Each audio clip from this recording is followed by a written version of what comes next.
মন বুঝতে না পেরেই হার, সাংগঠনিক স্তরে ডাহা ফেল বঙ্গ বিজেপি। পর্যালোচনা বৈঠকে এমনই মত প্রকাশ নেতাদের। বুথ স্তরে সংগঠন মজবুত করার নির্দেশ, নিবিড় জনসংযোগের পক্ষে সওয়াল নেতৃত্বে।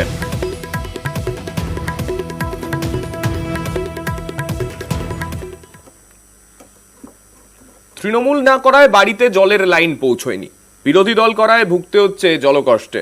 শিলিগুড়ির নকশালবাড়িতে চাঞ্চল্যকর অভিযোগ, মানতে নারাজ তৃণমূলের পঞ্চায়েত প্রধান।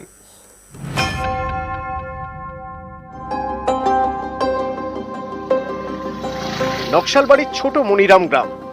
এই গ্রামে থাকে প্রায় ৩০০ পরিবার। এর মধ্যে ২৫টি পরিবার বিরোধী দলের কর্মী সমর্থক বলে পরিচিত।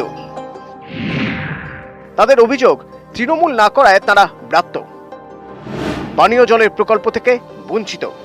বেছে বেছে ২৫টি পরিবারকে দেওয়া হয়নি পানীয় জলের লাইন। এও অভিযোগ, পঞ্চায়েত থেকে শুরু করে প্রশাসনের বিভিন্ন স্তরে জানিয়েও সুরাহা মেলেনি। টিএমসি ছাড়া অন্য দল করেন, তাদের বাড়িতে জল নেই।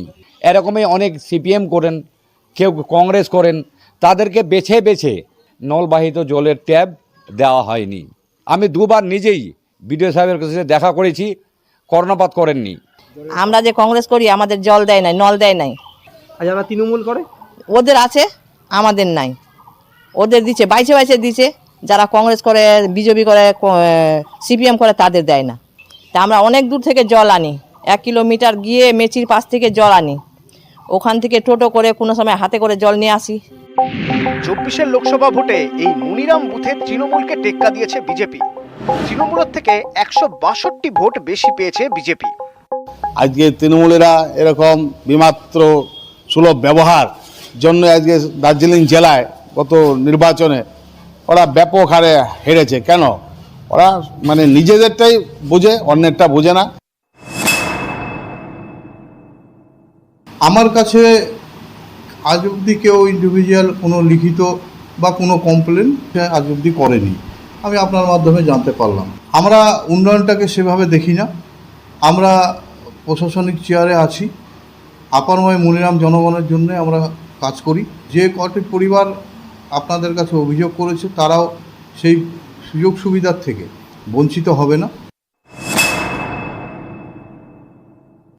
সমস্যাটা পাওয়ার সঙ্গে সঙ্গে আমরা সংশ্লিষ্ট আধিকারিক অর্থাৎ পিএইচইকে ফরওয়ার্ড করেছি এবং উনি স্পটে গিয়ে সেটা গিয়েছিলেন এবং তিনি ব্যবস্থা নিচ্ছেন। টেকনিক্যাল কারণে কিছুটা দেরি হচ্ছে, কিন্তু খুব শীঘ্রই সেটা সমস্যার সমাধান হবে। নিউজ 18 বাংলা।